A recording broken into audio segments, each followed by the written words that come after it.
చిన్న సన్నకారు రైతుల భూములు ఫార్మా విలేజ్ కోసం అని చెప్పి తీసుకుంటానని చెప్పి ముఖ్యమంత్రి ఈ ప్రభుత్వం మరి కాయిదాల మీద కాయిదాలు కదుపుతుంటే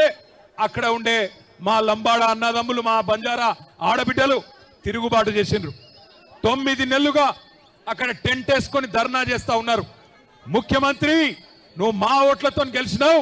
మా మాట విను ఈ నిర్ణయం మార్చుకో అని చెప్పిండ్రు కానీ 9 నెలలకెళ్ళి ముఖ్యమంత్రికి టైం దొరకలేదు ముఖ్యమంత్రికి సమయం దొరకలేదు సొంత నియోజకవర్గంలో ఓటేసి గెలిపించిన అక్కడి ఆడబిడ్డలు గిరిజన ఆడబిడ్డలను గాని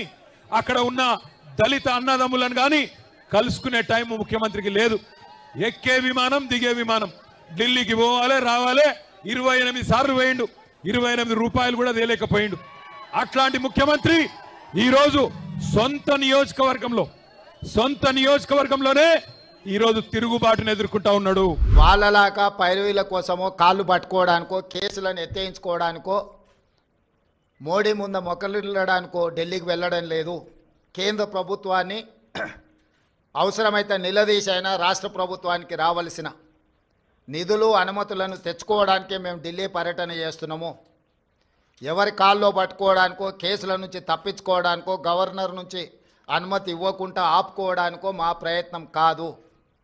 వాళ్ళకి నేను సూచన చేస్తున్నా మీరు 10 సంవత్సరాలు నిర్లక్ష్యం చేయడం వల్ల రాష్ట్రానికి తీరని అన్యాయం జరిగింది కేంద్ర ప్రభుత్వాన్ని ప్రశ్నించాల్సిన మీరు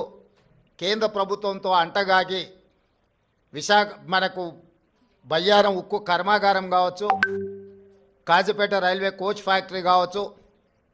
ట్రిపుల్ ఐటీలు కావచ్చు లేకపోతే గిరిజన యూనివర్సిటీ కూడా 10 సంవత్సరాలు ఆలస్యం కావచ్చు ఎన్టీపీసీ ద్వారా ప్రారంభించాల్సిన 4000 మెగావాట్ల విద్యుత్ అంశం కావచ్చు బ్యాక్వర్డ్ డిస్ట్రిక్ట్స్ డెవలప్మెంట్ ఫండ్స్ కావచ్చు బీఆర్జీఎఫ్ ఇట్లాంటివి కూడా చాలా విషయాలలో తెలంగాణ రాష్ట్రానికి 10 సంవత్సరాలలో వేల కోట్ల నష్టం జరిగింది